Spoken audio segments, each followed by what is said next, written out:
Bonjour et bienvenue sur la chaîne La Fille qui aime lire. Je suis contente de vous retrouver. Nous allons parler de mes lectures, pas petites, de mes lectures qui sont toutes ici à côté de moi. La pile est assez conséquente, donc je vais même pas essayer de la soulever pour vous montrer ça. On va commencer, je vais vous les présenter. Alors, je vais commencer par les BD. J'ai lu ceci, donc Hadès de Disney Villain, donc Hadès la colère. Ça s'intitule La corne d'abondance. C'est aux éditions Unique Héritage. C'est une BD qui m'a été prêtée par ma sœur, que j'ai découverte très récemment. Dans cette histoire, eh bien, nous allons suivre évidemment Hadès. Hadès qui n'est vraiment pas content parce qu'il y a une grande fête qui se prépare sur l'Olympe où toutes les divinités sont invitées, toutes mais pas lui. Du coup, il est très en colère et il va décider de se venger. Il va faire un plan et il va décider d'enlever Amatée qui est la chèvre, aux cornes d'abondance, car en fait, ces cornes pourraient exaucer des vœux. Donc, Hadès a le projet d'enlever cette chèvre, de atteindre ses cornes et de pouvoir faire un vœu qui, selon lui, changerait son destin. Donc voilà, ça c'est l'histoire. C'était vraiment très sympathique à lire. J'ai beaucoup aimé suivre Hadès dans ses plans diaboliques. Il est bien entendu accompagné de Peine et Panique, ces deux sbires dont on a l'habitude avec le dessin animé Hercule. C'est une très chouette BD dans l'univers Disney, on s'y retrouve parfaitement bien. C'est un livre qui est très coloré, qui est très peps. Je vais vous montrer au niveau de la palette des couleurs. Donc on a des planches comme ceci. C'est très flashy. Voilà.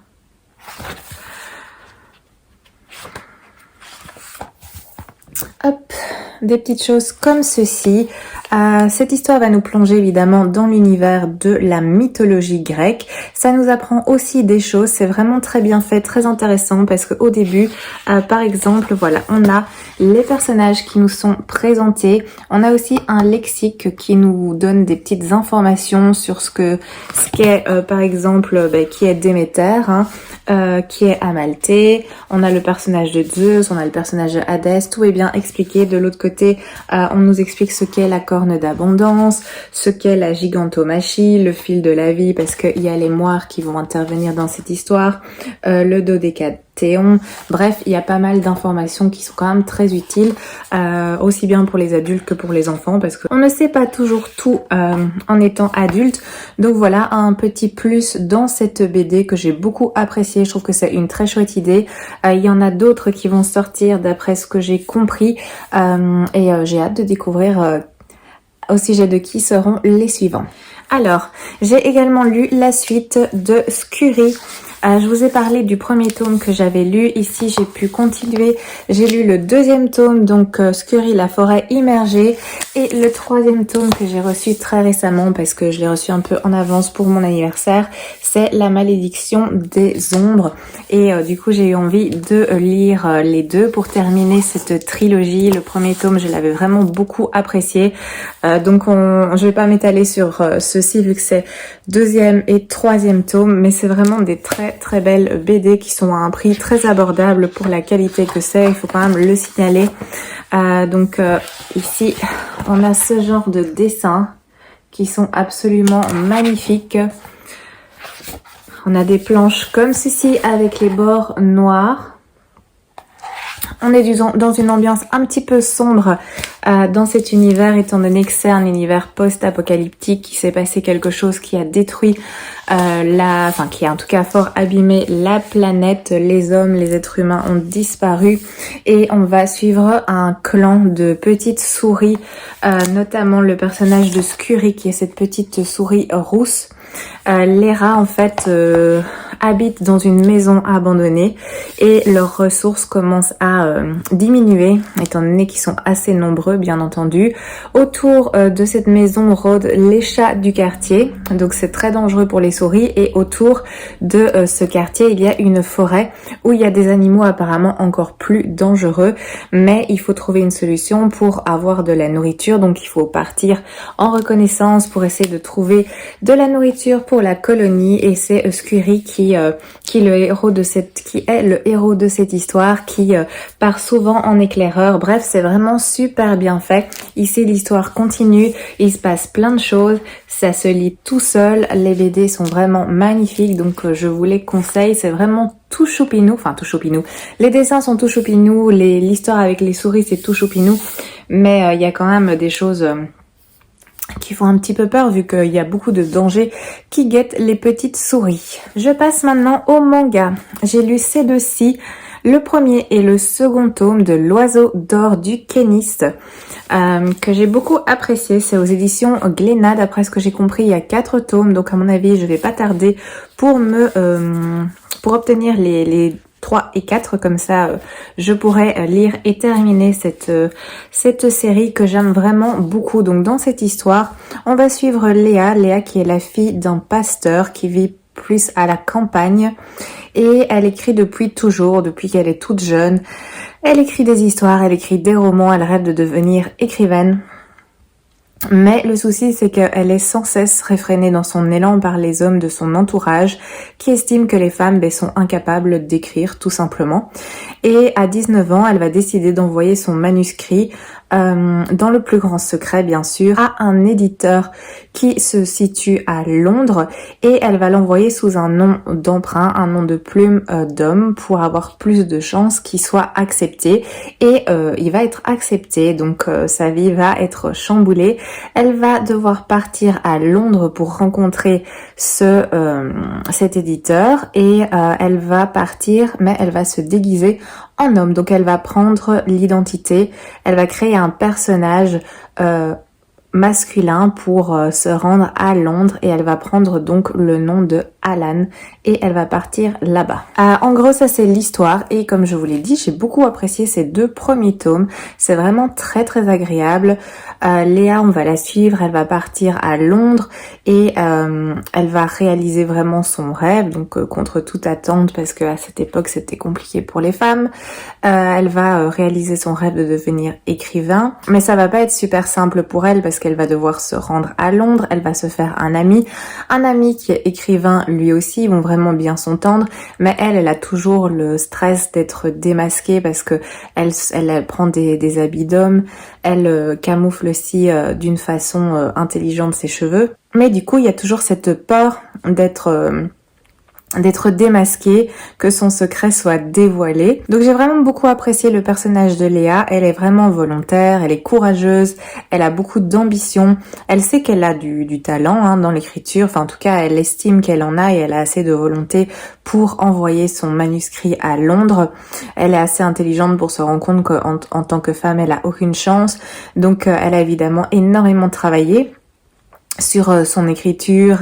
Elle écrit depuis toujours en cachette, depuis qu'elle a compris que voilà, cet objectif, son envie d'écrire n'est clairement pas encouragé dans sa vie de tous les jours. Donc elle a énormément travaillé en secret, et elle va décider de se lancer malgré tous les obstacles, malgré toutes les incertitudes et toutes les difficultés aussi. Mais elle est bien décidée à tout faire pour réaliser son rêve. Donc j'ai beaucoup apprécié ce personnage. C'est un manga qui pose aussi pas mal de questionnements par rapport à tout ça, par rapport à cette époque, par rapport à la condition des femmes. Donc j'ai vraiment hâte de connaître la suite de cette histoire. Je vais vous montrer quand même quelques petites planches, comme ça vous pouvez voir le style de dessin. Mais voilà, ce style de planche, je trouve ça assez joli, élégant, assez poétique. Il n'y a pas non plus des masses de détails, mais voilà, j'aime beaucoup ces mangas où les yeux sont fort mis en avant, sont très expressifs.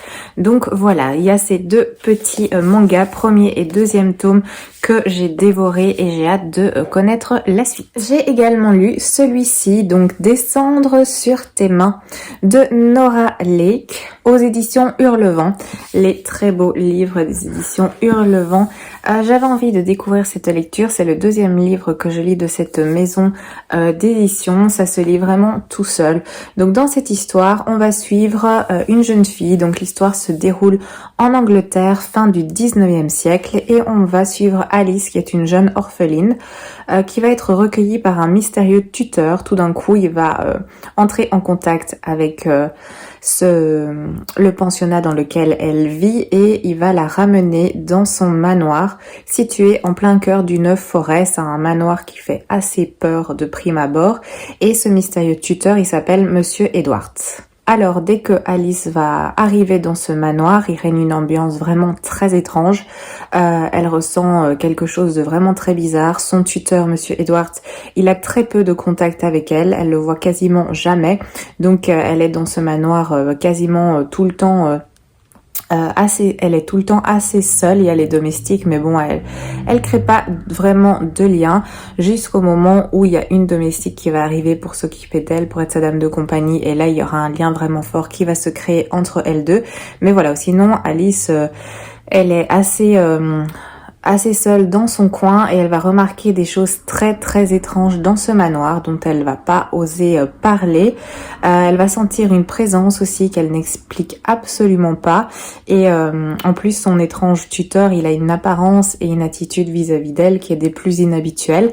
Donc tout ça crée une ambiance très angoissante, très inquiétante. Ça c'est pour l'histoire, j'ai pas trop envie de vous donner d'informations non plus parce que c'est un roman qu'il faut découvrir. En tout cas, même à l'arrière, il y a le résumé. Vous voyez, c'est juste ça et ça nous donne aucun indice à part, je pense que ce que je vous ai un petit peu dit. Voilà que on suit une orpheline qui est recueillie par un étrange tuteur et qui se passe des choses bizarres dans dans ce manoir. Donc en gros, c'est ce que je vous ai dit, mais assez intéressant de le découvrir comme ça, d'être un petit peu happé par ce mystère qui entoure ce roman. Et donc, j'ai beaucoup aimé l'ambiance. L'ambiance de cette histoire, le manoir, les choses étranges qui se passent, un aspect très flou, très mystérieux qui englobe tout avec plein de secrets, plein de mystères que Alice va découvrir petit à petit. C'est un récit qui est très immersif. Dans son ambiance, en fait, ça m'a rappelé Un jardin de mensonges de Suzanne Fletcher que j'avais vraiment bien apprécié. L'aspect manoir inquiétant, mystérieux, ça m'a vraiment rappelé ce que j'avais ressenti en lisant ce livre, donc c'était assez chouette. C'est un livre qui se lit très rapidement. Il est assez épais, mais franchement, ça se lit tout seul. C'est très agréable à lire. Il se dévore sans problème. La plume, elle est très douce, ce qui contraste un peu avec la noirceur de cette histoire. Donc vraiment pour la lecture c'est super agréable. Comme je vous l'ai dit, il y a beaucoup de mystères et il y a tout un mystère aussi qui plane autour de ce fameux tuteur évidemment et de tout le domaine de manière générale. Il y a des fragments comme ça aussi qui vont nous ramener dans le passé de ce tuteur, Monsieur Edwards, et du domaine de sa vie. Donc ça c'est aussi agréable, on passe du présent au passé. Voilà, il y a des fragments, vous voyez ici il y a écrit fragment 2. Donc on va découvrir aussi le passé de cet homme. Et évidemment ça va expliquer tout ce qui se passe actuellement, donc ça j'ai trouvé que c'était très bien fait, que ça donne un rythme aussi à la lecture. Cependant je n'ai pas du tout apprécié le personnage d'Alice. J'ai trouvé que c'était une jeune femme qui était possessive, qui était capricieuse par plusieurs aspects. Donc j'ai pas eu d'attachement à elle malgré tout le drame qu'elle va vivre et la vie difficile qu'elle a eue étant donné qu'elle a perdu ses parents, qu'elle est orpheline et tout ça. Donc normalement ça aurait dû être touchant, mais je sais pas, son caractère m'a posé un petit problème. Et j'ai pas réussi à avoir de l'empathie ou de l'attachement spécialement pour elle malgré toutes les difficultés qui vont se présenter à elle au fur et à mesure de la lecture. Mais ça m'a pas empêché de le dévorer et de le finir à une vitesse assez impressionnante. Donc voilà, c'est assez particulier. Il y a aussi des moments où j'ai été très mal à l'aise. Je vais pas vous dire par rapport à quoi, mais de nouveau malgré ça j'ai continué ma lecture, ça m'a pas bloqué, je me suis pas arrêtée parce que j'étais vraiment intriguée et je voulais absolument connaître le dénouement de cette histoire, dénouement qui m'a surprise, je m'attendais pas à ça. Il y a un petit aspect inattendu qui m'a beaucoup plu dans cette fin. Donc voilà, dans son ensemble très très bonne lecture avec des petites choses qui m'ont déplu, mais ça m'a pas du tout empêché de pouvoir pouvoir le lire très rapidement, le terminer très rapidement et d'avoir un ressenti global très bon de manière générale. Alors, autre livre que j'ai lu, c'est celui-ci, Éclat dormant de Alix Harrow aux éditions Le Rayon Imaginaire, mais c'est de chez Hachette si je me trompe pas. Oui, c'est ça, Hachette. Alors déjà, le livre est absolument magnifique. Hein. Je vous montre un petit peu avec des reflets comme ça, rouges. Il est en relié. On a des reflets ici aussi. Et le dos comme ceci, toujours les petits reflets. Et le jaspage qui est magnifique.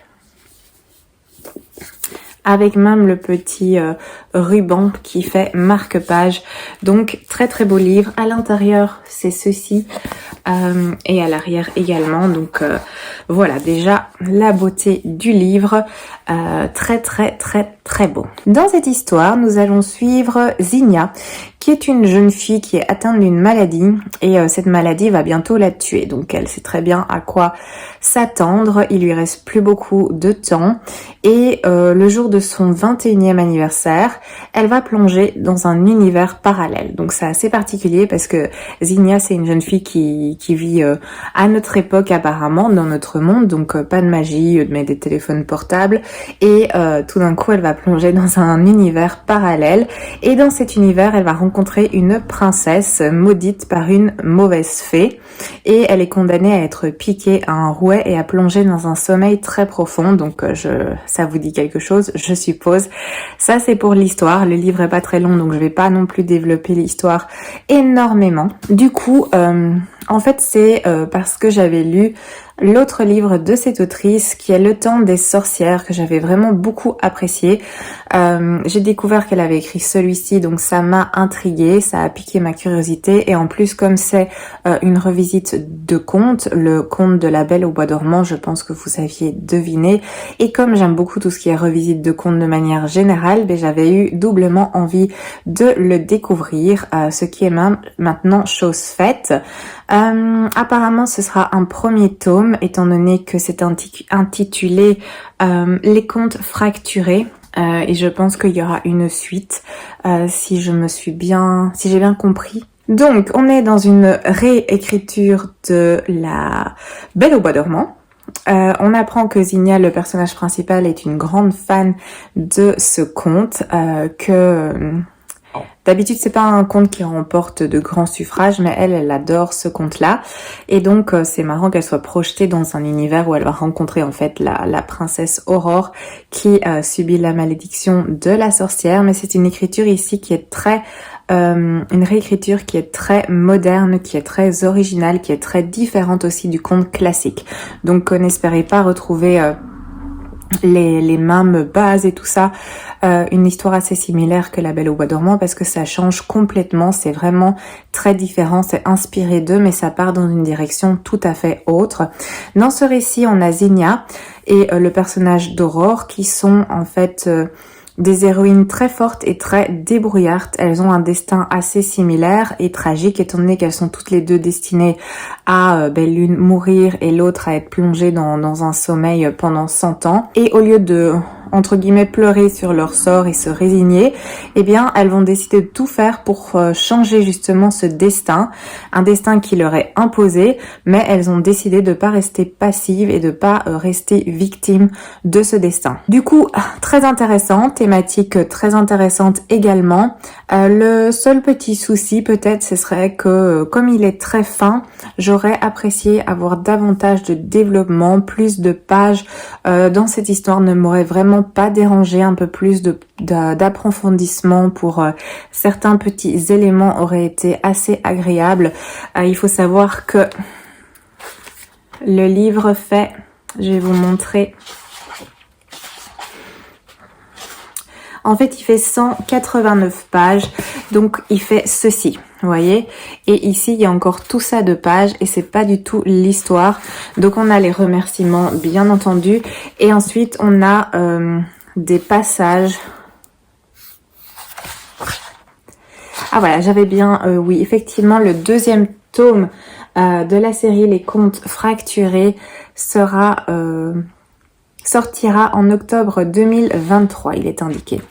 Donc c'est Éclat miroitant. Donc apparemment il y en aura bien plusieurs. Et du coup ce que je vous disais c'est qu'il y a d'autres livres qui sont mis en avant, notamment Le Temps des sorcières que j'avais adoré et les 10 000 portes de January. En fait ce sont les deux autres livres de cette autrice et on a un petit passage. Donc on a quelques pages, on a l'introduction là, Le Temps des sorcières et le premier chapitre je pense. Et pareil pour les 10 000 portes de January, on a le premier chapitre qui est repris ici. Donc livre très court, 189 pages, le reste c'est des informations concernant les autres livres de l'autrice. Donc voilà, il faut savoir ça aussi. Du coup, un petit peu plus de pages pour les éclats dormants ne m'auraient pas dérangé. Il faut aussi savoir que ce livre coûte assez cher parce qu'il est quand même au prix de 22 €.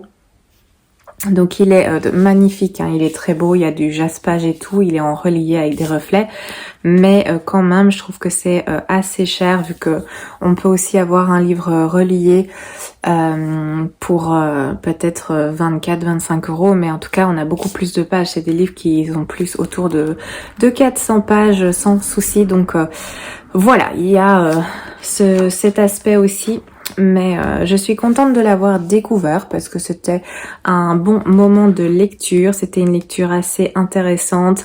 On a des petites séparations de chapitres comme ceci. Donc voilà. Cette petite lecture a été faite également. J'ai lu également celui-ci qui est Terminus Elicius de Karine Gable aux éditions Pocket. C'est un petit livre et si j'ai bien prévu mon coup, c'est le premier tome de cette autrice parce que j'ai pas encore lu de Karine Gable, donc j'avais envie de découvrir et je me suis dit autant découvrir par le début, donc je me suis procuré celui-ci. J'étais un peu curieuse parce qu'il est vraiment tout petit, il fait 250 pages, je me suis dit 250 pages pour un thriller, c'est... J'avais peur que ce soit un petit peu court, mais en fait pas du tout, donc ça j'ai été bluffée sur cet aspect-là. Dans cette histoire, en fait on va suivre Jeanne qui travaille dans un commissariat, elle s'occupe de tout ce qui est les affaires administratives en gros, et pour se rendre à son travail, elle prend tous les jours un train qui relie Istres, là où elle habite, avec sa maman, à Marseille. Elle fait toujours le même trajet, aux mêmes horaires, elle est assez cantonnée sur son programme habituel et un jour, elle va découvrir une lettre qui lui est adressée entre deux banquettes, là où elle s'assoit toujours, et dans cette lettre, un homme lui fait une déclaration d'amour. Le seul souci, c'est que cet homme, en fait, est un tueur qui sévit et qui terrorise tout Marseille depuis quelques jours. Ça, c'est pour l'histoire. Et donc, je suis vraiment très contente d'avoir découvert cette autrice, enfin, avec ce livre-là. Comme je vous l'ai dit, il est très court, donc j'avais un peu peur que je reste sur ma faim, mais en fait, pas du tout. J'ai dévoré ce livre en une soirée. Le rythme, il est vraiment prenant, c'est super addictif. L'histoire, elle est vraiment bien construite, elle est bien travaillée. Il manque pas de pages, tout est bien fait. L'histoire, elle m'a vraiment bluffée du début à la fin. Il y a le personnage de Jeanne, qui est un personnage qui est très complexe. Il y a un aspect psychologique qui est vraiment fort présent. Donc malgré le fait que j'ai absolument pas aimé ce personnage, Jeanne, j'ai pas eu d'attachement à elle, je l'ai pas aimée. C'est un personnage qui est torturé par plusieurs aspects, mais voilà, j'ai pas accroché, j'ai pas apprécié ce personnage du tout, mais j'ai adoré son histoire par contre et la façon dont c'est amené, parce que ici Jeanne, elle va développer une relation très malsaine avec un tueur, et donc cette thématique, elle est spéciale, mais elle est super intéressante. Donc c'est une approche très différente de ce qu'on peut voir d'habitude, et ça j'ai vraiment trouvé super intéressant. Du coup, un très bon thriller dans une ambiance assez tendue et assez malsaine, il faut bien le dire, que j'ai vraiment beaucoup apprécié. Ça m'a donné l'envie aussi de découvrir d'autres livres de cette autrice. D'après ce que je vois ici, Le second tome, ce serait Les morsures de l'ombre. Donc je vais voir si je peux le trouver pour pouvoir un petit peu continuer et découvrir les autres écrits de cette autrice parce que j'ai beaucoup apprécié autant l'histoire, la façon d'aborder cette histoire, les thématiques qui sont ici reprises, cette façon de changer un petit peu la donne avec une femme qui a une correspondance avec un tueur et qui apprécie en fait cela, même si elle sait que normalement c'est pas bien, qu'elle devrait pas apprécier en fait à recevoir des lettres d'amour d'un tueur. Tout son côté psychologique, tout son passé qui fait qu'elle est vraiment très torturée actuellement. Bref, c'était vraiment très très chouette. Très très bien et j'ai envie de découvrir un petit peu plus. Alors j'ai fini une de mes grosses briques en cours qui est celui-ci, donc Les Sentiers des Astres, le premier tome, Manège de Stéphane Plateau aux éditions J'ai lu. Je vous en ai déjà parlé parce que je l'ai montré un peu assez souvent dans les dernières vidéos vu que c'était ma lecture en cours. C'est un pavé qui fait quand même 730 pages et c'est pas écrit hyper grand et il y a aussi beaucoup de texte, hein. Il y a très peu de dialogue, c'est des pages avec beaucoup de texte. Du coup je l'ai terminé et j'ai beaucoup apprécié cette histoire. On est évidemment dans de la fantasy adulte. Et ici, eh bien, on va suivre en fait plusieurs personnages. C'est un genre de compagnie qui est dirigée par un capitaine qui s'appelle le capitaine Rana. Et ils doivent remonter le fleuve parce que actuellement il y a une guerre civile qui sévit. Et pour tenter de mettre un terme en fait à cette guerre civile qui fait beaucoup de ravages de manière générale, cette équipe d'hommes a décidé de remonter le fleuve pour aller trouver un oracle légendaire qui est le roi d'Iseur. Et ils espèrent du coup que cet oracle pourra les aider, pourra mettre un terme à cette guerre qui sévit. Et en remontant le fleuve, ils vont trouver sur leur chemin un homme extrêmement blessé, qui vont évidemment secourir, qui vont ramener à leur bord et qui vont soigner du mieux qu'ils peuvent. Cet homme se fait appeler le bâtard. Et ils vont essayer de voir ce qui lui est arrivé. Donc que fait-il tout seul dans ces contrées isolées? Ce sont des contrées qui sont dangereuses, qui sont très méconnues. C'est à des kilomètres de toute civilisation. Donc il y a vraiment tout un mystère qui plane autour de cet homme qui a été secouru.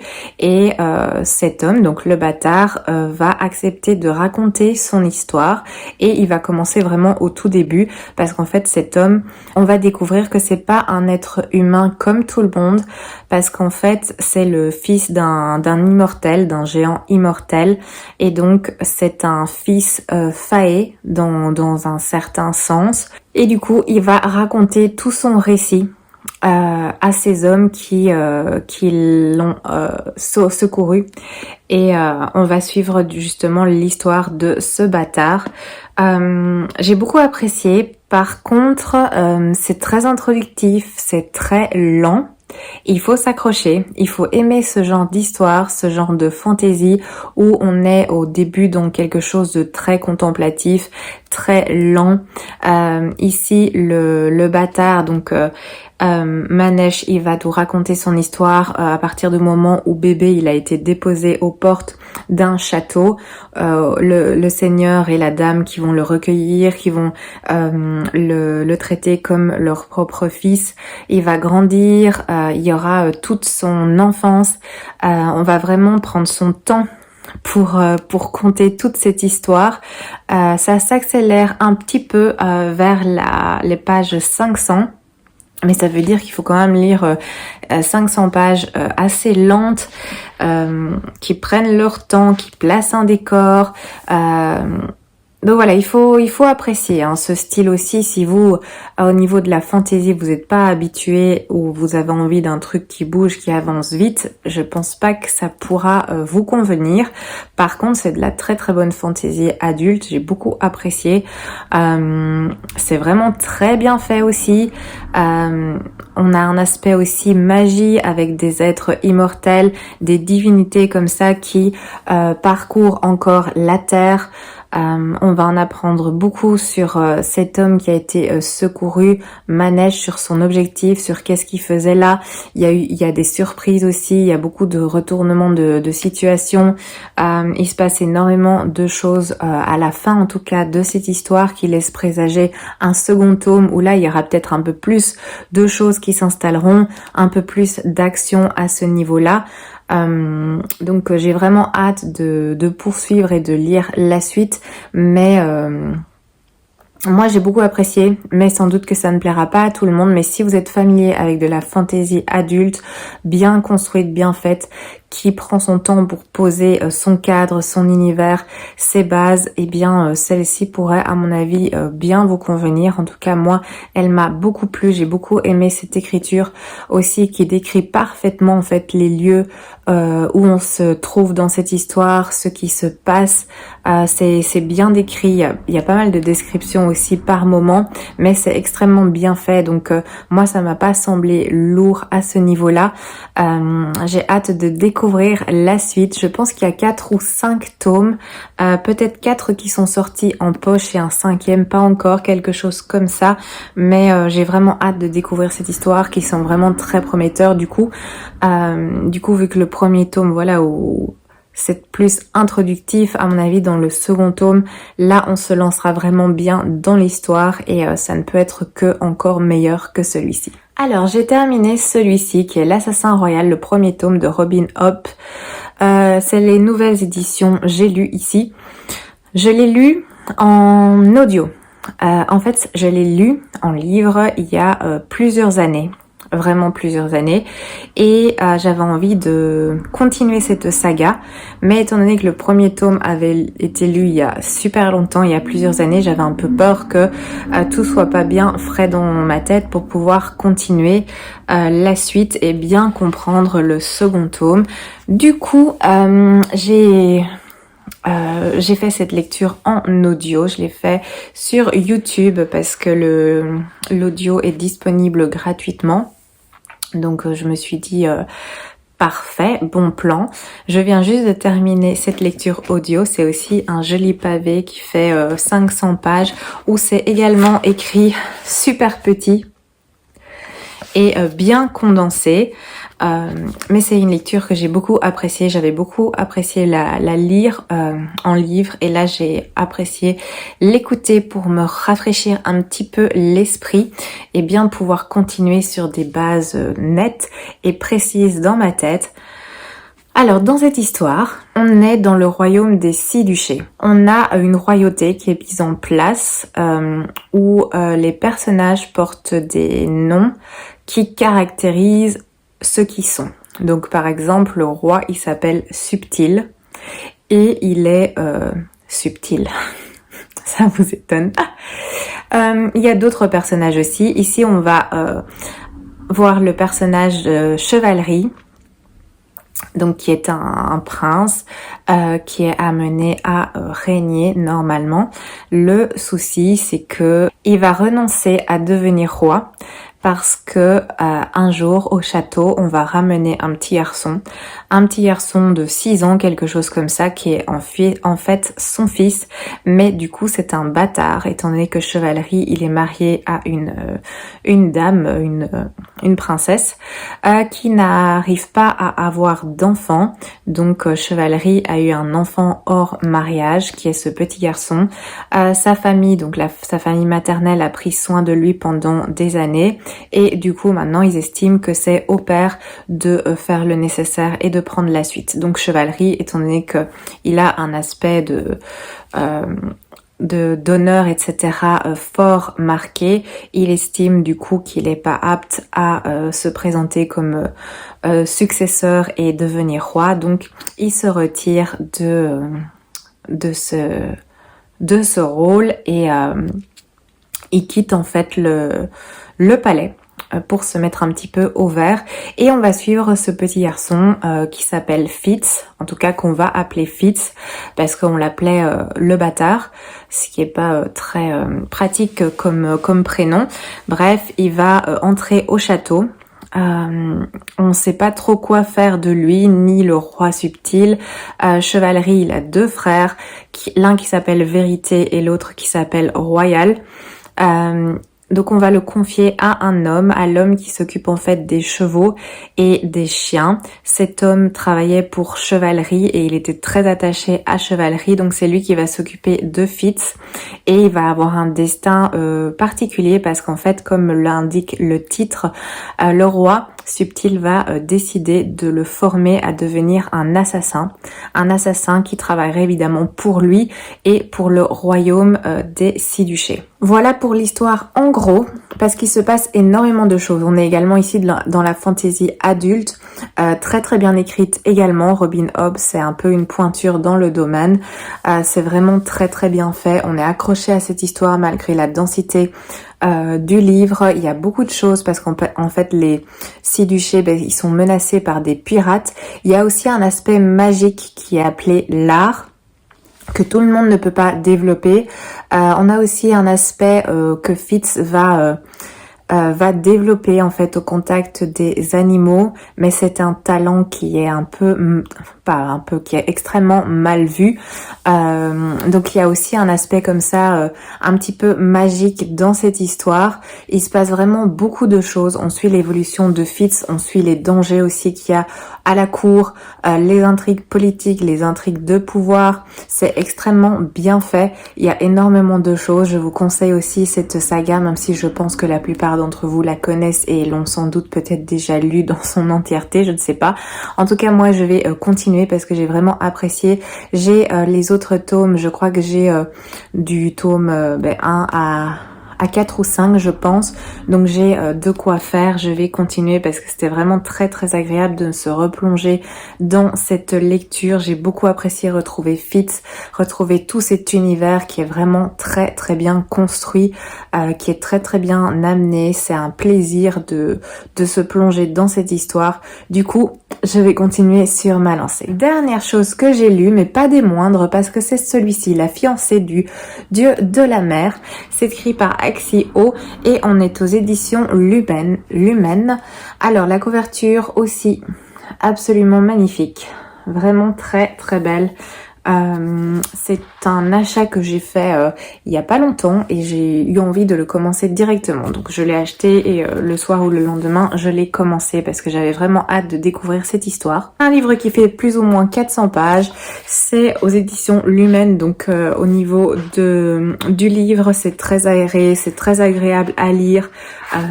Les pages se tournent toutes seules, vraiment je l'ai dévoré, ça se lit extrêmement bien, ça se lit extrêmement vite et j'ai adoré cette histoire, vraiment c'était une superbe histoire, une superbe lecture. Alors dans cette histoire en fait, le dieu de la mer est en colère apparemment, donc il y a des tempêtes et des catastrophes qui arrivent régulièrement, qui s'abattent sur les êtres humains et pour apaiser le dieu de la mer, la solution c'est de procéder à un rituel où il y a une jeune fille qui va être sacrifiée au dieu de la mer pour apaiser son courroux et obtenir ses bienfaits.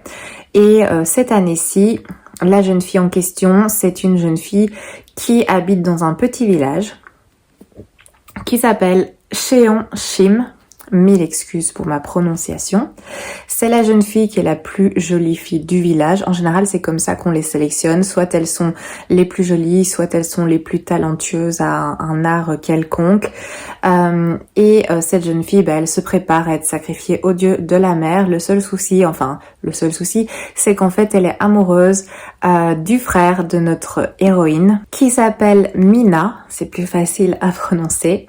Donc depuis qu'ils sont tout petits, voilà, ils sont amoureux et lors du jour fatidique où elle est censée plonger dans la mer pour être accueillie par le dieu de la mer, c'est Mina qui va s'interposer et c'est elle qui va sauter pour épargner justement le destin tragique à la jeune fille que son frère aime et elle va se retrouver dans le domaine du dieu de la mer. Elle va donc se retrouver dans le monde des esprits. Le monde des esprits, c'est une cité magique, bien sûr, qui est peuplée de plein de créatures. Il y a des dragons, il y a des démons, il y a plein de choses. Il y a des esprits également. Elle va essayer de trouver le dieu de la mer, mais chose étonnante, c'est qu'elle va le trouver endormi. Donc le dieu de la mer, il est endormi depuis vraiment très très longtemps.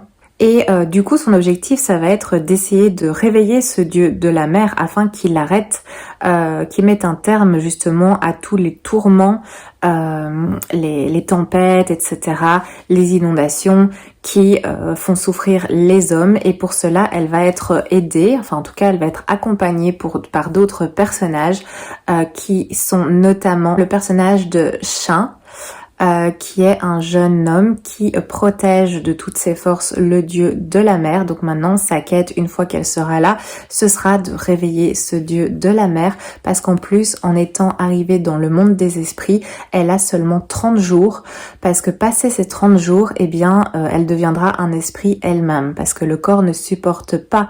Évidemment, un corps vivant n'est pas censé rester au pays, au royaume des esprits. Donc elle a un timing extrêmement serré pour parvenir à faire tout ça.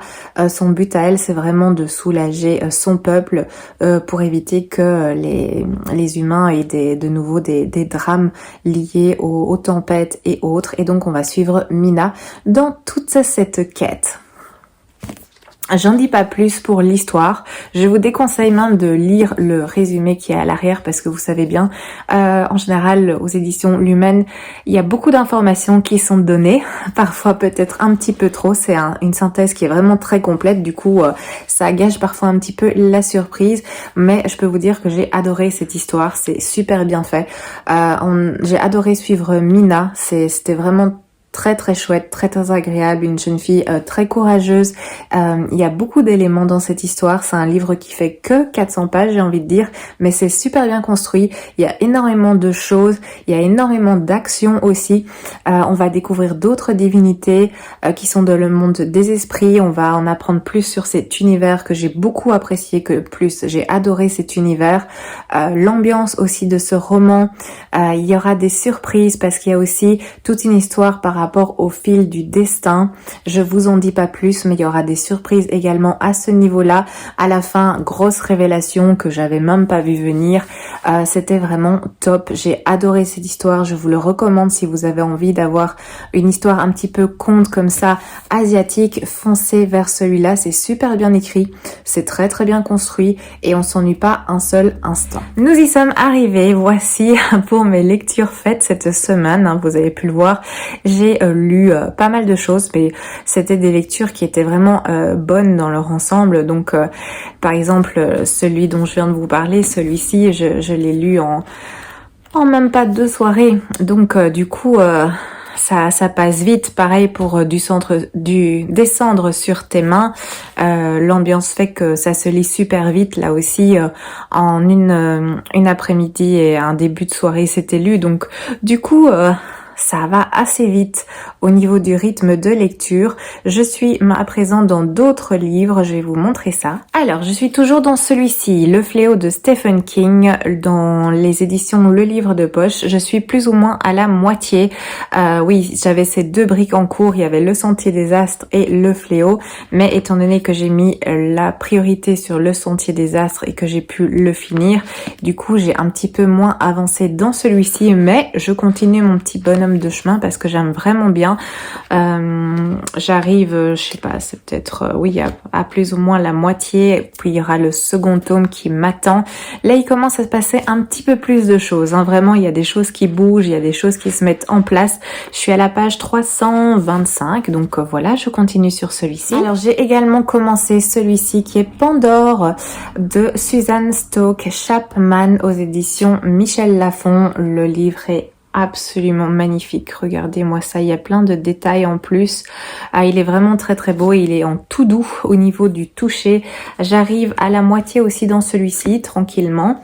J'aime beaucoup, ça c'est un des livres qui avait été sélectionné dans ma vidéo 12 livres pour 2023, donc ça c'est le 5e livre. Du coup pour le mois de mai, je suis toujours mon rythme, je suis à jour, ni en avance mais ni en retard, donc celui-ci fait office de 5e deuxième lecture que j'aime vraiment beaucoup.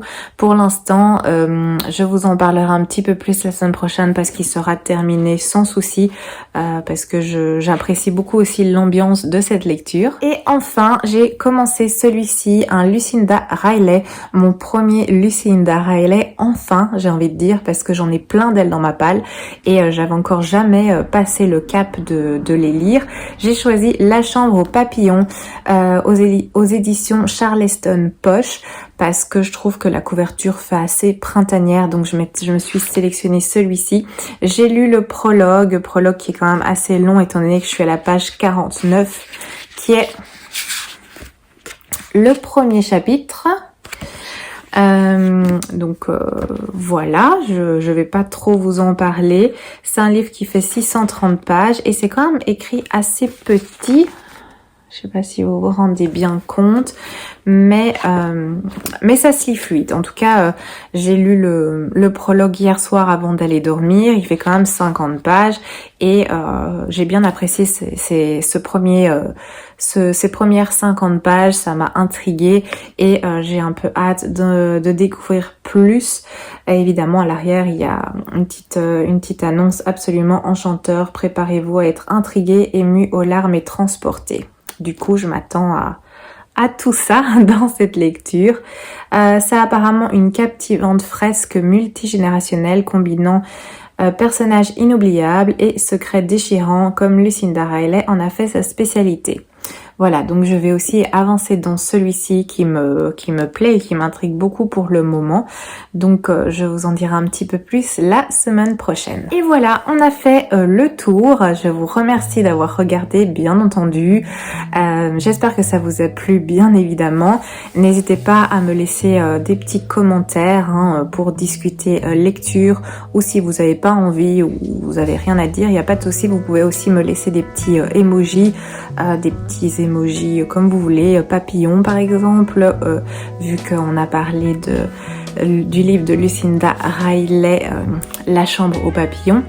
Je vous souhaite un excellent dimanche, je vous remercie de votre présence et je vous dis à très bientôt.